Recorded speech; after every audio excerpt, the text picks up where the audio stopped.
time for anything.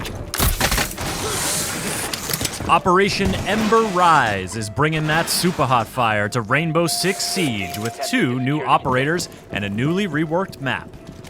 The defender bringing the heat is Goyo, who can use his Vulcan shields to create strategic cover points, deny entry to the attacking team, and serve up the occasional operator flambe. The attacker rising to the challenge is Amaru. Her Gara hook can quickly zip her up to rooftops, exterior windows, open hatches, and skylights. We've got the details you need to know about the new operators, as well as a tour of the newly reworked Canal map. First up is Goyo. This operator from Mexico's FES unit is a savvy tactician who can rapidly deploy his Vulcan shields to stymie incoming attackers. The Vulcan shield shares all the attributes of a deployable shield, including the new look and the new Snap to Doorways feature, but the Vulcan shield has a surprise.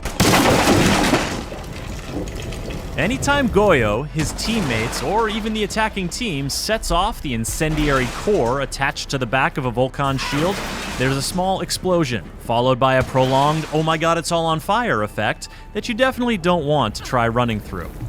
The explosion can be triggered by damaging the core directly or destroying the shield entirely, so Goyo doesn't necessarily have to stick around and be the one to set it off.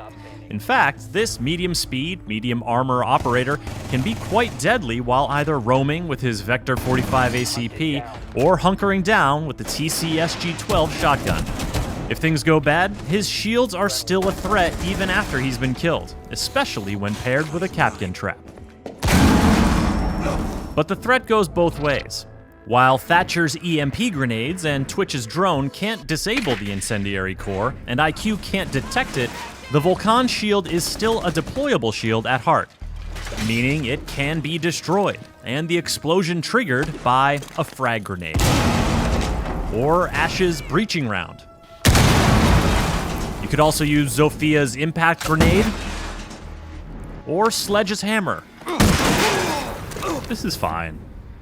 On top of that, anyone with a clear line of sight to the incendiary core can set it off, meaning a poorly placed Vulcan shield can work against the defending team.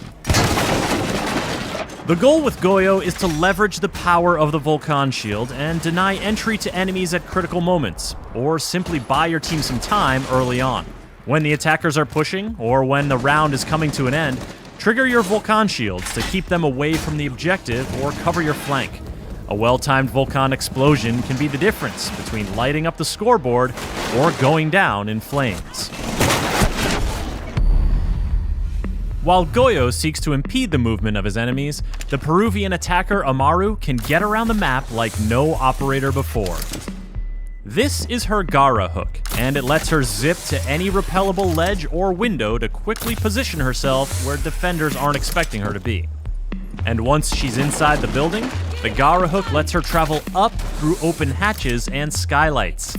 That's a first for Rainbow Six Siege, and defenders will have to adjust their strategy accordingly or pay the price. When it comes to choosing your destination, the Gara hook makes it easy, clearly showing what it can or could grapple to. You can't grapple to something that's too far away or too far below your position, but you can use the hook for horizontal traversal, as long as you're entering a window. Once inside a building, you can't target anything but open hatches and skylights. While the hook will instantly break a wooden barricade on a window, a castle barricade will prevent you from even targeting it. And a closed hatch will need to be opened before you can ascend through it. Amaru's Supernova or ITA-12S shotguns will come in handy if defenders leave those hatches unreinforced. This makes Gara hook entry a bit noisy, so team communication and good droning are all the more valuable. Amaru doesn't pull her gun up until landing from the grapple, so she's completely vulnerable to Kapkan and frost traps lying in wait, not to mention any defenders who may have heard her entry coming. Operators who can give her a quick buff, like Finka, or use their gadgets to distract defenders, like Ying or Dokebi, are strong pairings for Amaru. But with medium speed, medium armor, and a G8A1 LMG in her hands, Amaru is a well-rounded and very mobile force to be reckoned with. All this action has been taking place on the newly reworked Canal map. The map is still split between two buildings, but an additional bridge has been added to increase building-to-building movement options. There are fewer windows around objective sites, and the rooftops have been reconfigured to make runouts more risky. And additional staircases and color coding throughout both buildings have been added for more rotation options and easier callouts. The reworked Canal map will be free for all players when Operation Ember Rise launches. The two new operators, Goyo and Amaru, will be immediately available for Year 4 pass holders, and all other players can unlock them 7 days later with Renown or R6 credits. For more on Rainbow Six Siege, subscribe to this channel and visit us at news.ubisoft.com.